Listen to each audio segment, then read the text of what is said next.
Welcome back to the channel. So today I'm going to talk about 5 things that might be broken on your Fox Mustang. Now a lot of these things apply to any 5-liter Ford, Mark 7, F-150, Thunderbird, whatever you have.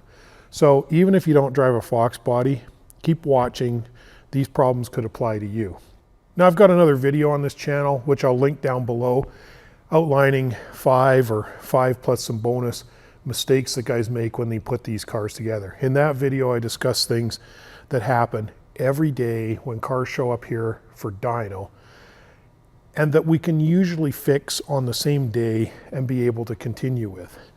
Some of the things I'm going to talk about today are things that you require parts for. You may not be able to fix on the same day, but they're things that you should watch for on your car, and you should definitely fix if they're broken. The first thing I want to talk about is the harmonic balancer. This is the harmonic balancer off of this shop project car. And like a lot of these old cars with an original balancer, the rubber or elastomer ring around here was coming apart. The balancer is in 2 halves. There's an inner part that attaches to the crankshaft and which your pulleys bolt to, and there's an outer part which is the balance ring. And those 2 parts are retained together using a rubber or elastomer ring. Now what happens when these balancers get old is this rubber swells and cracks. You can see in here, not only was it cracked, but there were shards of rubber coming off of it, peeling out. I could see this just running the car. And in fact, some of these little shards of rubber got cut off when they came out. Yeah. The timing marks are on the outer ring. So if you set the timing with a spun balancer, you're going to get a wrong timing setting, which is going to make the car run terrible. But more importantly, the outer ring is what actually balances the engine. So if this comes, turns, you're going to have the engine out of balance. That can ultimately lead to an engine failure, or certainly will feel rough. And in the worst case scenario, this outer ring can actually separate completely from the inner ring. When that happens, it comes off and it smashes up stuff in there. It makes a real mess of things. I'd say, generally speaking, if you have an original balancer on your 5-liter Ford, throw it away. It's probably bad. Just from sitting, it could be bad. It's not something that has to have a lot of miles. It's time that hurts these balancers. And you should definitely inspect it. And if you see any problems with the rubber starting to swell, come out, peel off, stop. Get rid of the balancer, put a good one in. That's what we did with this car. I put on a little PowerBond SFI balancer. My personal opinion is, when you do this, don't just put a service replacement on. Put a good SFI balancer that doesn't have this rubber or elastomer ring. Then it will never fail again, as long as you have the car, and you'll get a good quality balance that'll set you up for upgrades in the future. The next thing I want to talk about is the throttle valve cable bushing. So this is only going to apply to you guys with an automatic. On all of these Fords with an automatic overdrive transmission, they use a cable that runs from the throttle down to the transmission, and that cable controls a valve called the throttle valve in the transmission, and that's what increases your shift pressure in response to a higher throttle setting. So when you drive the car lightly, you get light shifts. When you drive the car hard, like at wide open throttle, you get hard shifts because it increases the shift pressure depending on the throttle position. Now, that cable is attached to the throttle body using a little grommet. This is where the throttle cable attaches. Here on the other side of the throttle, you see this little grommet in here? That's what attaches the throttle valve cable.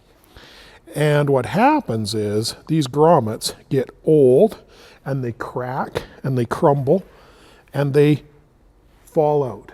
And then the cable falls out. So you can see the throttle linkage there. On the right is the actual throttle linkage, and on the right side of that is the cruise control cable. On the left, right there, that is the throttle valve cable, and it is connected to that throttle by pressing a little nub through a little grommet there, and that's the part that fails. If the TV cable falls out of this grommet and becomes disconnected from the throttle, then when you step on the throttle, you don't get a transmission shift pressure increase. And the most common situation that happens here is when it goes to shift from drive into overdrive at wide open throttle and you don't have that pressure increase, it smokes the band and you lose overdrive. That's why you'll see so many AODs that have an overdrive failure, because the TV cable came out. So if you've got one of these cars that's an automatic overdrive, inspect this cable and bushing regularly. If you just bought a car like this or you're contemplating buying a car like this, look at this cable. If the cable has fallen out of the bushing has crumbled, chances are pretty good that that overdrive band is destroyed and the car doesn't have overdrive, and you're going to have to overhaul the transmission. Now, guys might think they're going to get away with this for a little while. They won't. In fact, you can roast the overdrive band in an AOD in as little as one time with the throttle valve cable disconnected. Now, the usual solution to this is to replace that grommet with an aftermarket aluminum grommet. This is a TV cable grommet. I think this one came from late model restoration. You can see here, there's, I'll hold it up, maybe you can see it. It's a little aluminum grommet. It replaces that crumbly plastic one. There'll be a little spring clip in there as well, and that will never fail. It will never crumble. It will never come apart. So it's a good idea to replace that TV grommet, even on spec, with a good one like this. The consequences for this little problem are really high. Keep an eye out for it. It's something that's super common on these cars. The next thing I want to talk about is fuel system. Now, I should probably do a video on all of the stuff that can be wrong with the fuel system on a Fox body, because there's a lot. But today I want to focus on one particular thing that you may not think about and that does happen. And that is the little fuel line like this that connects the fuel pump to the fuel hat or hanger inside the tank. Now, with a stock pump arrangement, you're going to have a little S-shaped hose like this. One end of it goes on the discharge of the fuel pump. The other end of it goes to the hanger or fuel hat, and then outside the tank, there's a tube there which attaches to the fuel feed line that goes up and feeds your fuel injectors.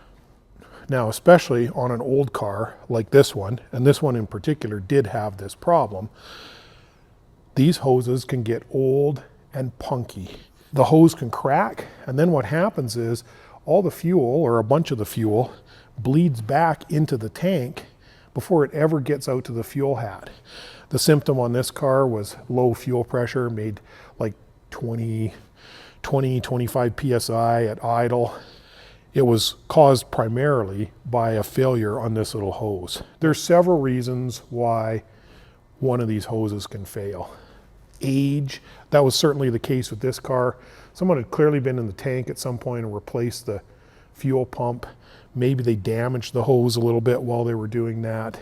But the car's 30 years old. It's a stalker. Over time, this kind of stuff can just wear out and fail. Another really common mistake is when guys replace fuel pumps, instead of putting in a submersible rated hose, which is a 30R10 hose, they put in a fuel injection rated hose like a 30R9 hose to connect the pump to the fuel hat. And the problem with a hose like that is it's not rated to be submerged in fuel. And when you do submerge it in fuel, the fuel attacks the outer shell of the hose, degrades it, and then the hose bursts, and you have the same problem where fuel is pouring out of the hose back into the tank and not going up to the motor and not pressuring up the line. So It's a problem you can only see if you actually drop the tank and take the pump out, but this is a real problem that happens on these old cars. If your idle fuel pressure looks really low, there's a pretty good chance that you have this problem. So when I drop the tank to fix something like this, I always put a new pump in. The biggest effort there is the labor in dropping the tank. Pumps aren't that much money. Make sure when you get a new pump that you get a new piece of hose as well. Another thing that fails on these cars is the stock fan. I know a lot of you guys are going to have electric fans, so this won't apply to your car, but for any of you guys who are trying to run one of these cars with a stock clutch hub fan, there can be a couple of problems with it.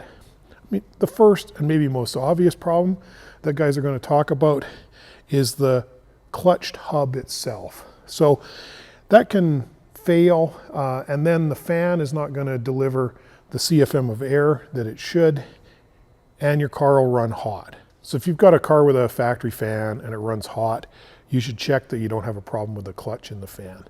The real dangerous part with these fans is that the plastic hub and blades can crack. So this project car doesn't have that problem, but I had a car here earlier in the year, which I took some pictures of, that did. What you'll see is cracks in the plastic hub and around the base of the blades. When that happens, the blades can actually break off from the hub, and of course this is going to happen while you're driving the car. Those fan blades are going to come out, they're going to smash around in there, put a dent in your hood, smash some stuff up on the front of the motor, cause all kinds of grief, maybe punch a hole in the radiator. In fact, that's probably one of the common things that happens, is they punch a hole in the radiator, and that's going to be a bad day. So it's easy to check for. Inspect your fan, look for cracks. If it's cracked, replace that plastic fan or upgrade it to an electric. The final thing I want to talk about today is the radiator. Now, I see lots of guys online who say, oh, I have a car that runs hot and so on. They spend a lot of time chasing things in the cooling system and they never look at the radiator. Sure, these rads were fine when they were new. They would cool the car. They'll cool the car with a lot of mods. You don't have to put a 3-inch thick aluminum on one of these cars to keep it cool. But what you do have to have is a radiator that's in good repair. So this car had a terrible radiator. In fact, this is the pile of junk that came out of this particular car. If you look inside, you'll see it's all calcified in there, which means that the coolant is not flowing through the core of the radiator properly, so you're not going to get adequate cooling because you don't have good flow through the core. Also, this radiator had a leak down low at the core here, which was causing all kinds of issues. You were losing the coolant, so the cooling level was low. It's just a pure piece of junk. And on top of everything else, look how dirty it was. So if you've got a car with an original radiator, or you've got a car that's running hot, you should really take a critical look at the radiator that's in there. Check it for leaks, pull the cap off when the car's cold, of course. Look in there with a flashlight. If you see a radiator that looks calcified, you see a radiator that's got signs of core leaks or weeps, throw it away and get a new one. I put a service replacement Rock Auto special in here. It wasn't big money, works great, car runs cool. I had another car in here in the summertime. It ran hot. Everything else in the cooling system was okay, unlike this car, which had a lot of cooling system problems. But everything else in that car was okay. Replace the radiator, cooling problem solved. So if you've got an original radiator or you've got a car that runs hot, look at your radiator critically and don't hesitate to replace it. You don't have to spend crazy money. This car, or like that 347 I did this summer, I bought the same OSC Rock Auto special radiator, quite inexpensive, and includes a transmission cooler. So in this case, the car's an automatic, it needs a transmission cooler. It's money well spent, and it's an easy job. It's impossible to make a video that outlines all the things that could be wrong with one of these cars. But these are a few things that I think are quite common and that guys often forget to check for. So have a look at your own car, see if you have them. If you have one of these problems, fix it before it turns into a crisis. And if you think of some other things that are probably broken on one of these cars, feel free to comment down below because it'll help out viewers of the channel. Hey, thanks for watching. Don't forget to like, subscribe, comment, hit that notification bell so that you won't miss out on future videos.